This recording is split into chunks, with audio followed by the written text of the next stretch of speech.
Hello, everybody. This is Levi Wampler with the MMA Striking Coach Association. Today we're speaking with Master Dion Riccardo. He is the founder of YourMMACoach.com. He also has 5 schools in the Chicago area. Refresh my memory on the name of those schools. It's Victory Martial Arts Academy. Victory Martial Arts Academy in the Chicagoland area. Master Dion, could you tell us a little bit about how you got your start in the martial arts? Absolutely. Levi, I just want to say it's an honor and a privilege to be on the call with you today, and I hope your listeners enjoy this little interview. Oh, thank you. Yeah, I got involved in the martial arts at a pretty young age. At about 13 years old, I was getting into a lot of trouble. I grew up in Chicago, just outside of the Chicago area in a suburb called Cicero, and I was kind of finding myself just following the wrong crowd, getting into trouble, got involved with gangs. Even at that age, they had like little branches for the younger guys, and just basically getting in trouble all the time. And I had a police officer named Tony Pellegrino that was kind of keeping his eye on me, and he would talk to me every once in a while. And one day he reached out to me and actually invited me to his martial arts school. And I was kind of intrigued by that.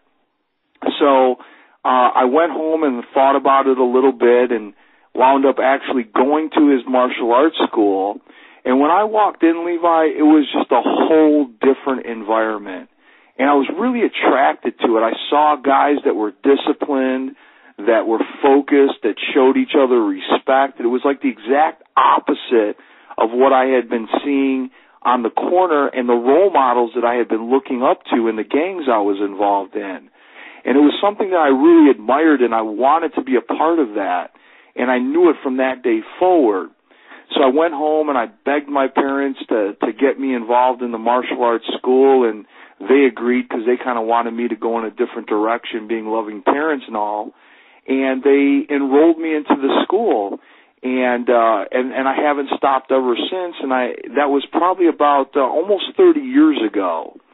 So I'm really glad and thankful for Mr. Pellegrino to reach out for me like that, because if it wasn't for him, I wouldn't be doing what I'm doing in the martial arts today. Mm-hmm. That's great. It's always great when you can have a mentor like that reach out to you and really help you. It was so important, and like I said, I don't know where I'd be if it wasn't for him reaching out to me. Mm-hmm. Now, can you tell us a little bit about what you think is the best way to practice striking for MMA? Yeah, I would say it kind of starts here. I think it starts a lot in where you choose to train at. Mm-hmm. Here's the reason why, Levi, is that I think if you don't get this right from the beginning, if you don't have the right environment that you're training in, if you don't choose the right place,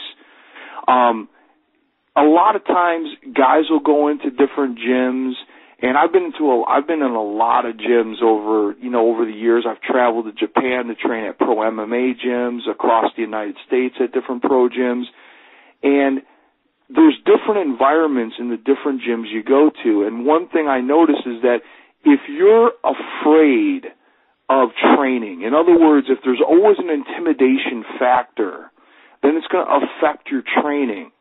And I think oftentimes when you're out there on the floor and you're training with other people, if you're afraid that you're in an environment that's not safe, then you're going to wind up kind of holding back in your training. You'll develop bad habits.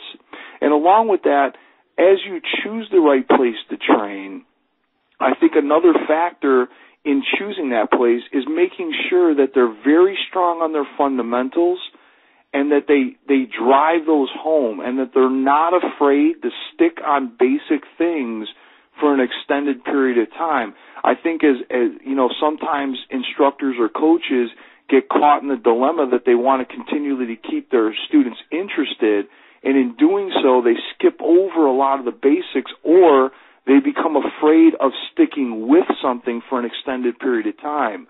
I mean, when it comes down to it, learning the basics of body mechanics, how to throw punches and kicks properly, footwork, all those things have to be really cemented and become foundational before you can go on and and do some of the more fancier things and learn some of those more advanced techniques. So I think it really starts where you choose to train. Mm-hmm. You make two good points there, and that's the first one about making sure it's a safe environment, making sure you're not training the wrong ways or too hard. That's a lesson a lot of people need in MMA, because even at the highest levels, you're seeing people have to step out because of injuries. Absolutely. It's a dangerous sport anyway. We don't need to make it more dangerous. Absolutely. And again, when you look at the pros and stuff, I see amateurs in some amateur gyms sparring harder than I would see pros, spar at pro gyms. I mean, the pros can't afford to get hurt, so they have a whole different look. And, it's almost counterintuitive. You would think at a pro gym they just go hard all the time. Every sparring session is just hard, hard, hard. Well, in a sports science perspective, that wouldn't make any sense. Just like a football team, they have one hard, game per week and maybe one hard practice, and then the rest of the week they're going through fundamentals, they're going through drills. They're not hitting each other at full impact every single practice. It just doesn't make any sense. Right, your body just can't take that. Absolutely. Now, what are some of the mistakes you see beginners make when they first start training for mixed martial arts or martial arts in general? I'd say there's two things, and I want to kind of start off with where I ended on the last question that we talked about. One of the things that I see that amateurs and beginners make when they come into martial art training or MMA training is that they want to spar too quickly, and when they do spar, they spar too hard too often. I really believe that if you're not in there, in other words, Levi, is that if I'm constantly afraid of my training partner that he's going to knock my head off, well, I'm not going to try new things. All I'm going to do is simply try to survive when I'm in there. And when you're in that survival mode, you're not really in a learning mode. So it's very hard to take away different lessons from the hard work and the sparring time that you're putting in. So I'd say that, when people come in and start to spar as beginner martial artists or amateur MMA fighters, they really need to kind of tone it down so that they can actually try the techniques that they've been learning in class, and also, work things like timing and rhythm and reaction time, all those things, because if they don't work on those things, they're not building a foundation in which they can continue to build upon. That would be number one. Number two is another thing that I constantly see is that because the UFC is so popular and we're able to watch the pros fighting all the time and watch their training in these in these shows that they have on TV, I think oftentimes amateurs want to either look or emulate the pros and what they do, or sometimes try to train at the level that they're training. And I think that's a big mistake, because martial arts is a progressive system. In other words, it's kind of like you have to learn to crawl before you can walk. Well, before you do, some fancy technique, you really have to learn the basics first. And, for some fighters, maybe they can drop their hands and hold them down at their waist and stuff like that. But the only reason why they're able to have that kind of formless look is because they've spent so many years practicing their form, they could eventually abandon the form. And Bruce Lee said this a lot in his writings, is that before you can become formless, you have to have good form. Before a jazz player could, just start to, make up some kind of music rhythm on his own, he's had to practice the scales over and over again and master those basics. So if I was going to give a beginner fighter or somebody just starting out in the martial arts some advice, I would tell them that you want to master the basics. Master your footwork. Master your stance. Master your body mechanics and throwing proper punches and getting the maximum efficiency out of each thing that you do. And then once you have all those things, then it's much more conducive at that time to allow yourself to kind of float away from some of those basics and just allow yourself to express yourself in the ring or in sparring. That's great advice. Now that we talked about beginners, what do you think that the best fighters do? I know you've kind of touched on a few points there, but do you have any more advice for what you think the best fighters do? I think the best fighters really train scientifically. When you look at the top fighters in the game today, number one, they're constantly evolving in their style and their technique and in their strategies in which they come into the ring. So I think there's a component of the mental game right in that, you know, they're not complacent with their last performance or their last training camp. They're always looking for some kind of either strength to build on or a weakness to start to eliminate, and they go into each match that they're fighting for with a different perspective, a fresh perspective. And I think as far as the scientific nature of their actual training, I really believe that it's important that you look at your training in cycles.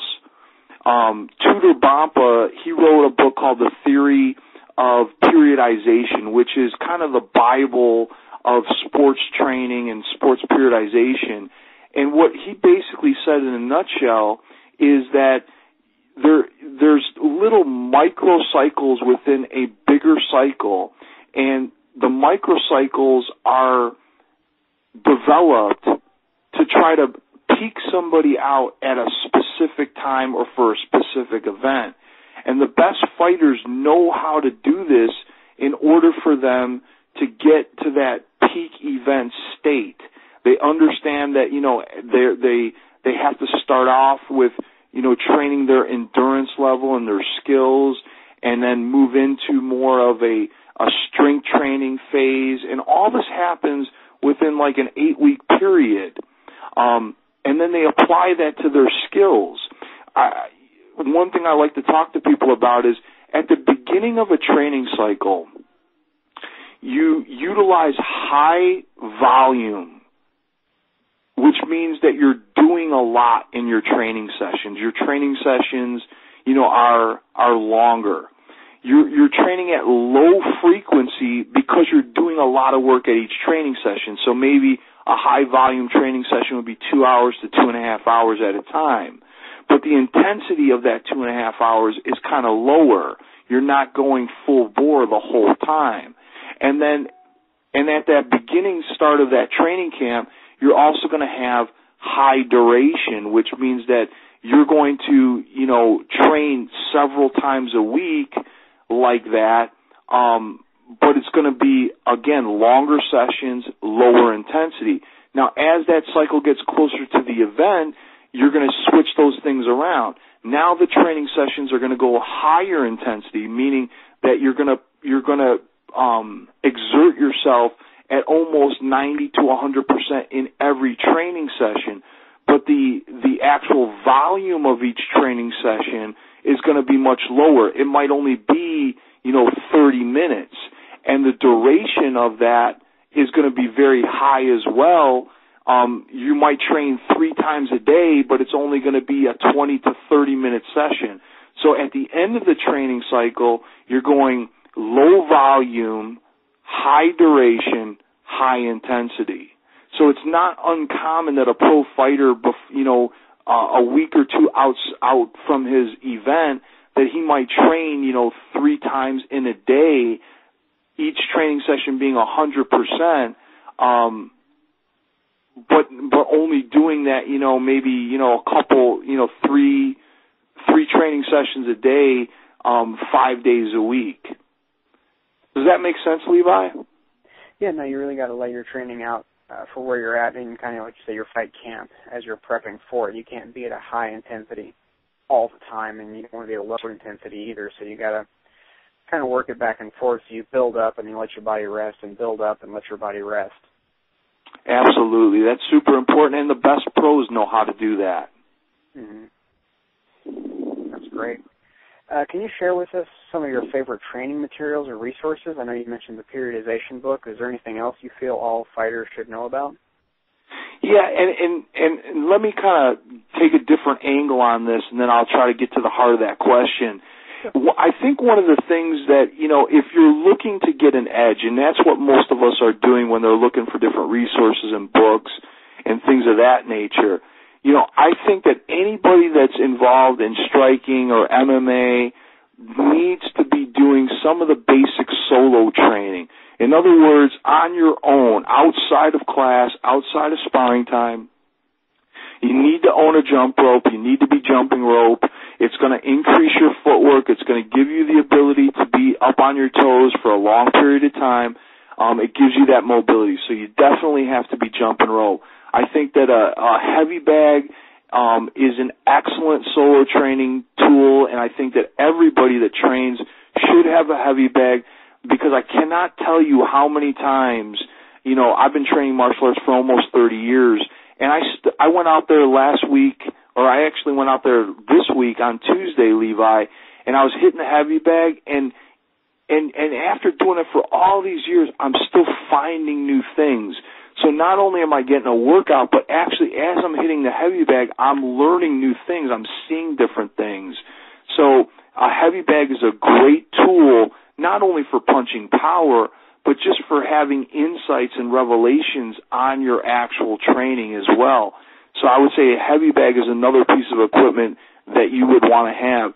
As far as books are concerned, I would say that every fighter should have the Tao of Jeet Kune Do by Bruce Lee on their bookshelf and read that once a year. Mine is completely tattered. I probably bought it 20 years ago, and I'm constantly highlighting things. And every single time I read it, Levi, it seems like it speaks to me in a new way. It's a timeless book.